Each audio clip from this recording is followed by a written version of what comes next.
I thought if I stop and turn round, they'll say, "Oh my goodness, she's coming back," and then they would shoot me.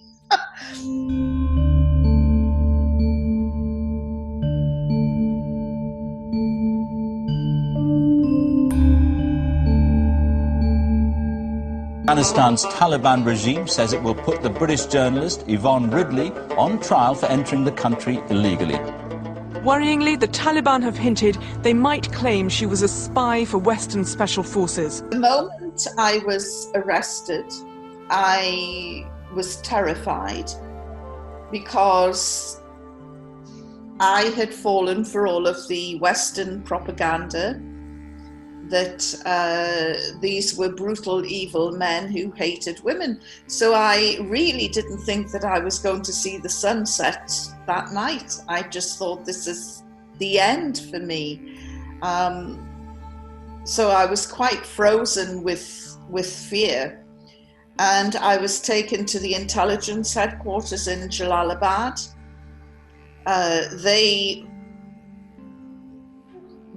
Because of their limited knowledge, I mean, their knowledge of me was as limited as my knowledge of them in cultural terms.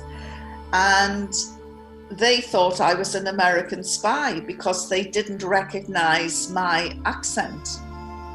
They thought it was, it's from the north of England, near the Scottish border. And I tried to tell them we don't all speak like the Queen.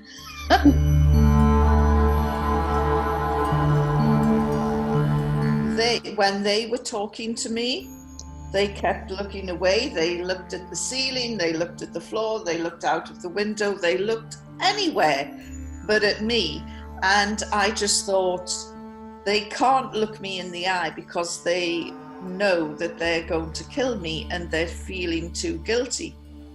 When, of course, I learned later that they were showing me respect by not staring at me.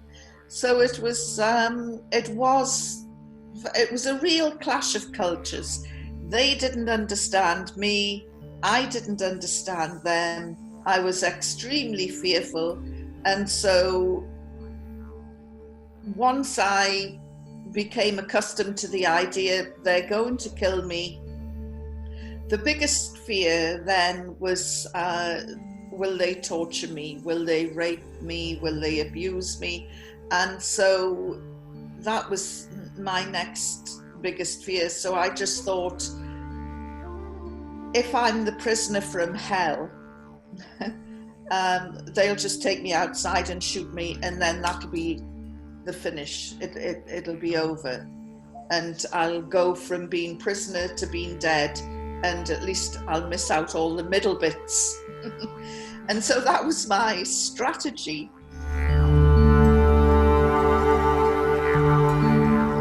They kept responding to me when I was rude, aggressive. I threw things at them, I spat at them.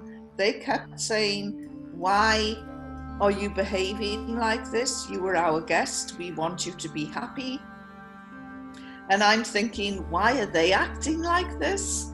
They're supposed to be evil and brutal. This is obviously a game that they're playing, like a cat and a mouse. They're going to let me think that they're really nice, and then at the last minute, the claws will come out.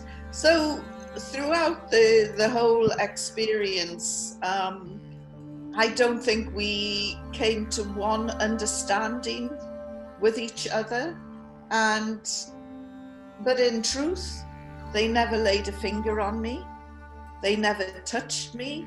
They didn't respond in an aggressive manner. If they were upset with me, they just got up and walked out. We don't want to talk to you. And so it was not what I expected. I'm sure I wasn't what they expected.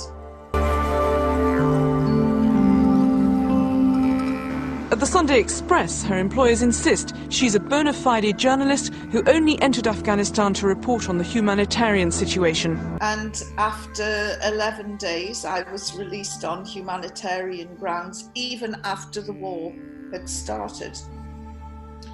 And I don't know who was happier when I walked back into Pakistan, whether they were glad to see the back of me or I was happier just to get away from them.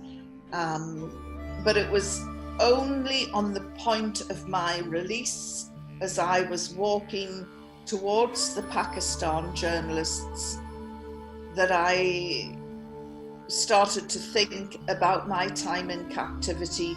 And the journalists were shouting, "How did the Taliban treat you?" And I'm walking towards my colleagues from the Pakistan media, and I thought, you know, these guys treated me with courtesy and respect. And then I thought, gosh, how did I treat them? And I thought, I nearly stopped and I nearly turned around to go back to say, look, I'm really sorry I was so rude. But I thought, if I stop and turn around, they'll say, oh my goodness, she's coming back, and then they would shoot me. So I went and I told the Pakistan media I was treated with courtesy and respect, which was true.